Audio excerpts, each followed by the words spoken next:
Hello, Namaste everyone. So we are back with the live mathematics class 10. So live class for mathematics. Which class? 10. And we are dealing with the topic trigonometry, which is very new for you and you are going to study in this particular class itself. In the first session, we studied how to remember the formula of the basic concepts, that is sine, cos and tan theta. Then we studied about the reverse form of sine, cos and tan and how we get the formula for both. So if I speak sine into cosec theta, answer will be always 1. If I speak sine into cosec theta, sine theta into cosec theta, always the answer will be equal to 1. How this is equal to 1? How this is equal to 1? So we can just prove, you know the formula and I told you the technique. So it is perpendicular by hypotenuse and we know cosec is just the opposite of it. दोनों के अगर हम उल्टे को लेते हैं तो हमेशा आंसर 1 आता है. Hypotenuse, hypotenuse, perpendicular, perpendicular, 1 equal to 1. Similarly, we can prove for cos theta into sec theta equal to 1. Correct? Same way, tan theta into cot theta equal to 1. So easy to remember and we can prove it. Before we go for knowing all the ratios which we are going to use in this chapter, the basic concept which comes when we solve the numericals, especially the word problem, तो उस समय हम formula कैसे लिखते हैं उसके ऊपर ध्यान देना है. उसके लिए बेसिकली आपको क्या करना है, आपको सुनना होगा कि परपेंडिकुलर का हम दूसरा नाम क्या बोल सकते हैं, जबकि मैंने आपके फर्स्ट वीडियो में दिया पर अभी मैं थोड़ा डिटेल्स में आपको बता देती हूँ. तो उस हिसाब से हम फॉर्मूला डिराइव करेंगे. ठीक है, तो ये चीज़ें अगर क्लियर हो गई तो हम रेशियोज पे तुरंत चले जाएंगे और जैसे ही हम रेशियोज पे जाते हैं आप न्यूमेरिकल सॉल्व कर लेंगे. Correct? So easy. So coming back to that particular part. तो ये तो एकदम स्टार्टिंग था. It was very easy, very simple. Let me clean the board.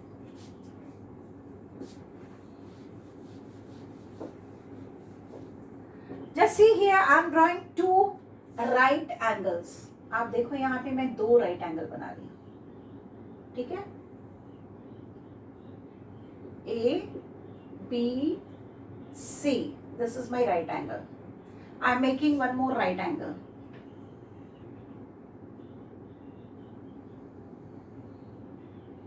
P, Q, R. Correct? I am making these. And you know right angle means where two straight lines of the triangle intersect each other and they form an angle equal to 90 degree. And one more thing I said, in trigonometry we deal basically only with the acute angles. अगर एक right angle है, ये एक right angle है, ये दोनों angles कितने होंगे? कभी भी ये दोनों को ऐड करेंगे तो 90 ही होगा. दूसरा एंगल तो 90 हो ही नहीं सकता, नहीं हो सकता ना. तो जो भी एंगल होगा वो लेस देन 90 होगा. अगर ये 90 डिग्री है तो ये दोनों का प्लस करके ना angle P plus angle Q plus angle R equal to 180 degree है ना. तो एंगल Q अगर 90 डिग्री है तो angle P plus angle R should be equal to 90 degree. इसका मतलब 0 डिग्री का तो एंगल होगा नहीं जब भी हम पढ़ेंगे. तो दोनों एंगल जो है लेस देन 90 होंगे. जब लेस देन 90 है तो क्या है, दोनों एक्यूट है, इसलिए हम सारे एक्यूट एंगल को लेते हैं और एक राइट एंगल हमारा रहता है. ये तो हमें पहले दिमाग में रखना है. जब तक ये दिमाग में नहीं रखेंगे तो आगे हम बढ़ नहीं सकते. तो कोई भी चीज को, मैथ्स को सिंपल करना है तो सिंपल चीजें दिमाग में रखनी होती है. Then it becomes so simple. Coming back to this part,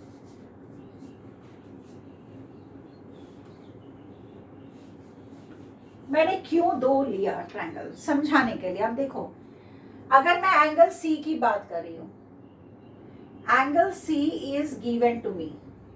ठीक है, कोई भी डिग्री हो, मे बी 30 डिग्री, एक एग्जाम्पल ले रही हूँ, just an example. Angle C is 30 degree. Okay, यहाँ मैंने लिया.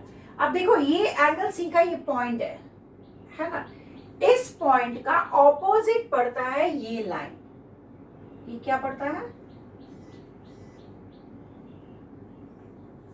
ऑपोजिट. उसका ऑपोजिट है. तो इस पर्टिकुलर न्यूमेरिकल में जब एंगल सी हमको दिया होगा तो हम क्या बोलेंगे? एंगल सी 30 डिग्री दिया हुआ है, तो side opposite to angle C. Side opposite, मैंने शॉर्ट फॉर्म लिखा है, स्पेलिंग OPPOSITE. तो side opposite to angle C.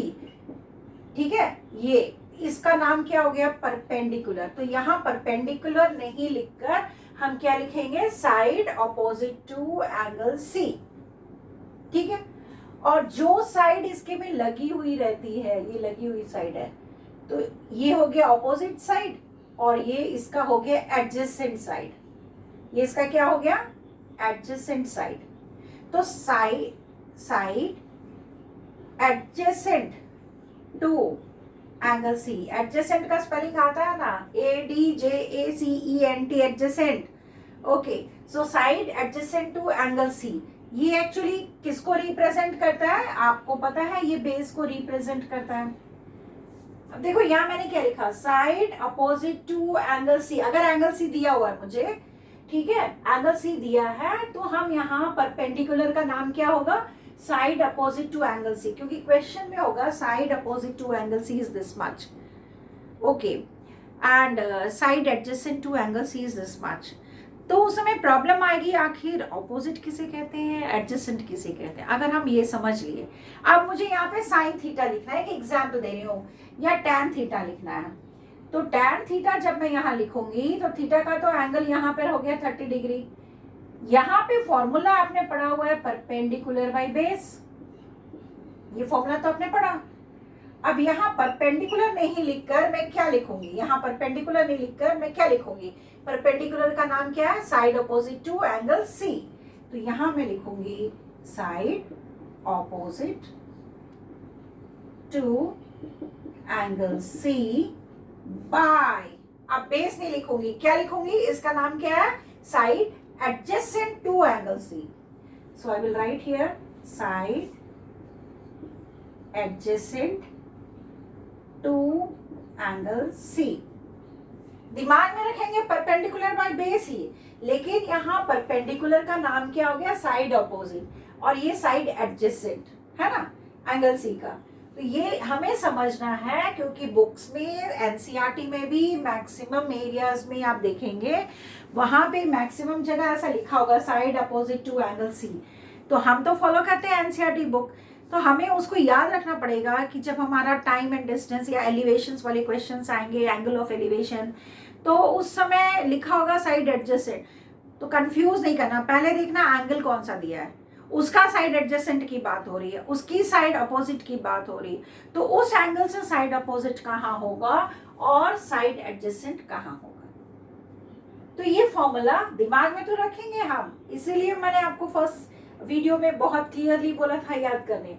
अब ये क्वेश्चन के हिसाब से चेंज हो जाता है. अब जैसे ये क्वेश्चन मैंने लिया, यहाँ पर angle P is given. What is given to you? आपको क्या दिया हुआ है? आपको दिया हुआ है angle P. Angle P is given. आप बोलो ये एंगल P है, ठीक, इसका ये पॉइंट है ना. इस पॉइंट का अपोजिट कहाँ आ रहा है? अभी यहाँ आ रहा है कि यहाँ आ रहा है?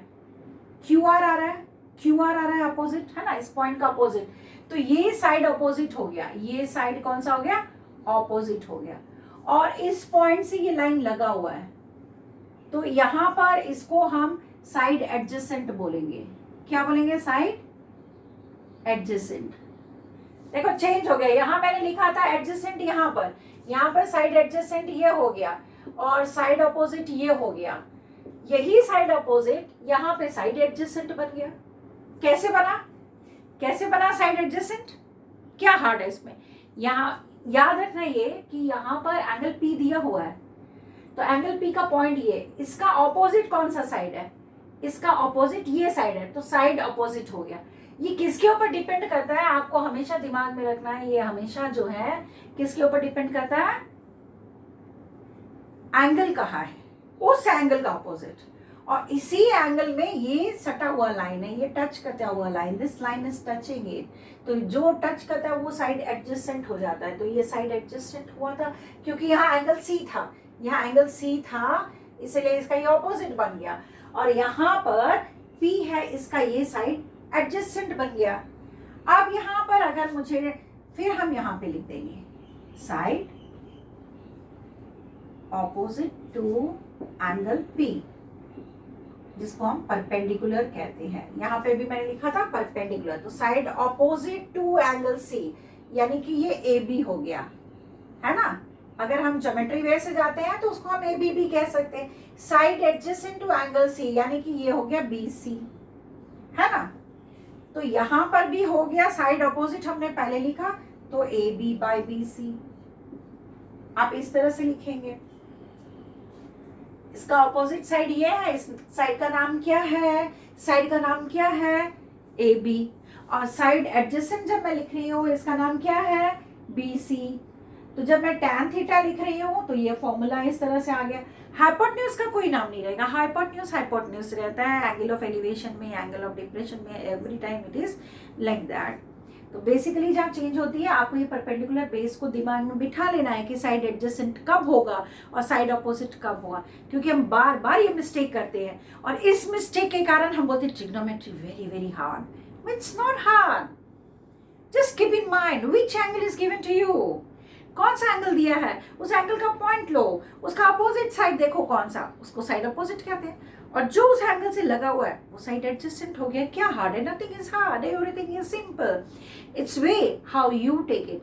और आज जो मैं बता रही हूँ कंसेप्ट क्लियर रहेगा, देन क्लास 11 12 आपके डिग्री में कहीं कोई प्रॉब्लम नहीं आएगी, because your base is very very clear. Okay, so अब यहाँ पर आते हैं, इसी तरह से side adjacent to angle P, तो इसको हम बोलते हैं बेस, ठीक है। Sorry, side opposite to angle P, ये यहां पर क्या हो गया था बेटा, side opposite to angle P, ये क्या बना, यहां ये बेस बन गया ना, ये बेस बन गया, क्या बेस बना QR। तो यहां बेस का नाम था side adjacent to angle C, और यहां side opposite to angle P को हम बेस कह रहे हैं, side opposite to angle P को मैं बेस कह रही हूँ, क्योंकि ये बेस है ना। आपको मैंने बहुत क्लियर बताया बेस किसे बोलते हैं, जो जमीन में लगा हुआ है, जिसको जो स्टैंड है, और जो वर्टिकली खड़ा है वो परपेंडिकुलर हो गया, और जो स्लैंटिंग लाइन होती है हमारी वो होती है हमारी हाइपोटेन्यूज। तो side adjacent to angle P, पर एक्चुअली ये क्या है, ये परपेंडिकुलर है, ये क्या है परपेंडिकुलर, तो ये क्या है PQ। इसी तरह से hypotenuse will be always hypotenuse, hypotenuse will be always hypotenuse. अब देखो, आपको किसी ने पूछ दिया भाई साइन थीटा का वैल्यू बताओ, ठीक है, साइन थीटा का वैल्यू बताओ यहाँ पर, या फॉर्मूला लिखो। तो साइन थीटा का जब मैं फॉर्मूला लिख रही हूँ मुझे तो पता है कि it is perpendicular by hypotenuse, लेकिन परपेंडिकुलर का नाम यहाँ क्या है, क्या नाम है, दिमाग में यहाँ रखो, बोर्ड को देखो ध्यान से। यहाँ परपेंडिकुलर की जगह क्या लिखेंगे हम, side adjacent to angle P, तो यहाँ आप लिखोगे side adjacent to angle P by hypotenuse. अब एंगल P इसका नाम क्या है PQ, हाइपोटेन्यूज का नाम क्या है PR। इसी तरह से अगर tan थीटा पूछा जाए तो आप फॉर्मूला बना सकते हैं, जो भी एंगल दिया गया है उस एंगल के हिसाब से मेरा साइड अपोजिट टू और साइड एडजेसेंट चेंज होता है। मैं फिर से एक बार रिवाइज कर रही हूँ, इस फुल को आप दिमाग में रखेंगे और इसको दिमाग में बिठा लेंगे, क्योंकि नेक्स्ट चैप्टर फिर हमारा नेक्स्ट जो क्लास होगा it will be very very interesting. लेकिन ये बेसिक समझ नहीं आया तब मैं बोलूँगी आपको मैंने बताया था, आप लोग मैम आपने तो नहीं बताया, नहीं मैंने बताया, then you will say no. So it is much better that you know it nicely and just recall that time when I'll ask you. So it is much better that we recapitulate the topic today. Now the topic is trigonometry. We are learning about which side is known as side opposite and which side is known as side adjacent. पहला चीज हमें ये देखना है कि कौन C angle दी गई है। अगर मुझे एंगल C दिया गया है तो एंगल C का ऑपोजिट, इसके पॉइंट को मैंने देखा इसका ऑपोजिट पड़ता है ये, तो इसका नाम हो गया side opposite to angle C. क्या होगा इसका नाम? Side opposite. अगर हम पूरा लिखेंगे तो पूरा ऐसे side opposite to angle C. अब उतना लिखने का जगह नहीं है इसलिए मैंने छोड़ दिया। अब इसमें जो लगा हुआ लाइन रहेगा उसको हम कहीं भी कोई भी एंगल की बात हो रही तो उससे जो लगा हुआ लाइन होगा नीचे वाला जो भी उसका जो भी चाहे वो डाउनवर्ड नीचे हो फ्लैट नीचे हो तो वो साइड एडजेसेंट, ये भी side adjacent to angle C. अब आपको ये याद रखना है कि हमने पढ़ाया आपको कि नीचे की लाइन को हम बेस कहते हैं। नीचे की लाइन को हम क्या कहते हैं? बेस। खड़ी हुई लाइन को क्या कहते हैं? परपेंडिकुलर। कोई भी लाइन ऐसी है 90 डिग्री का एंगल है, this is perpendicular.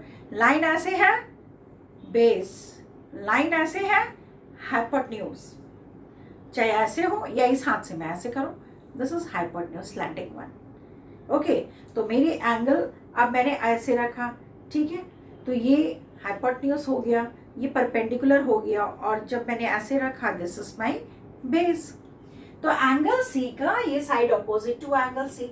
Side opposite to angle C actually इसको हम क्या बोलते हैं? एक्चुअली इसको हम परपेंडिकुलर बोलते हैं, ठीक है। और ये क्या है? A B. इसका नाम क्या है? A B.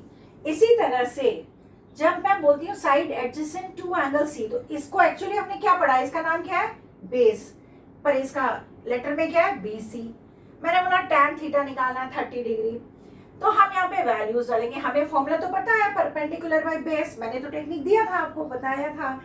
सो यहाँ परपेंडिकुलर का नाम क्या है? Side opposite to angle C by side adjacent to angle C. नाम डाल दिए। अब वैल्यूज दिए होंगे क्वेश्चन में, just put on the value, you will get the answer.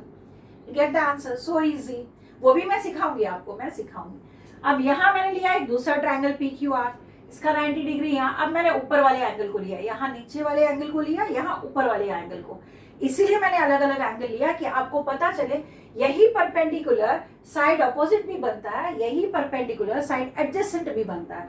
तो कब साइड एडजेसेंट बनता है और कब साइड परपेंडिकुलर, अगर ये दो चीजें बहुत क्लियर हो जाएं तो हम कोई भी न्यूमेरिकल गलत नहीं करेंगे। तो इसीलिए हमें ये समझना बहुत जरूरी है। यहाँ पर angle P is given to me, आपको एंगल पी दिया है, तो ये पी जो यहाँ एंगल है इसका ऑपोजिट ये पड़ता है ना, इसका उल्टा साइड ये पड़ रहा है, यानी कि क्यू आर। तो side opposite to angle P, इसको हम बोलते क्या है? बेस। इसको क्या बोलते हैं हम? बेस। यहाँ पे बेस का नाम हो गया क्यू आर, पर बेस हो गया साइड अपोजिट। यहाँ पे परपेंडिकुलर था, साइड अपोजिट। डिपेंड करता है कौन सी एंगल दी हुई है, ठीक है। फिर साइड एडजेसेंट, इसमें लगा हुआ लाइन ये है जो परपेंडिकुलर है मेरा, इसका नाम यहाँ पे चेंज हो गया। क्या नाम हो गया? Side adjacent to angle P. इसको हम क्या कहते हैं? Actually perpendicular. और नंबर्स में अगर देखें तो पी क्यू, और hypotenuse is always hypotenuse P R. इसमें हाइपोटेन्यूज क्या है? ए सी। तो हम फॉर्मूला अगर लिखना है साइन थीटा, मैंने इस तरह से लिखा, perpendicular by hypotenuse is equal to side adjacent. Perpendicular का नाम क्या है? Side adjacent to angle P by hypotenuse. तो इसका number P Q by P R, letters हमने लिख दिया। Now whatever the value is given will put on and will be able to sort it out. यहाँ तक अगर बहुत चीजें आपके दिमाग में बहुत क्लियर है तो फिर हम आगे बढ़ेंगे। And with me when you are doing, you'll be able to see that without the help of any of the teacher, even myself, you will be able to complete your exercises, that too very nicely. So till here, be very serious, attend always the live classes. If you miss, आपने subscribe तो किया हुआ है, तो जब miss करोगे तो वो क्या करेगा? ब्लिंक करेगा, आप ऑटोमेटिकली जाके देखोगे, ठीक है। मे बी आफ्टर 2-3 days, और ये आपके YouTube पे रहेगा। वेन एवर यू वॉन्ट, आप ट्रिग्नोमेट्री देख लोगे class 10, and then you will be proceeding on with this trigonometry for class 10। Okay, so all the best, read it, read your textbook also NCERT, and follow me. Okay, bye.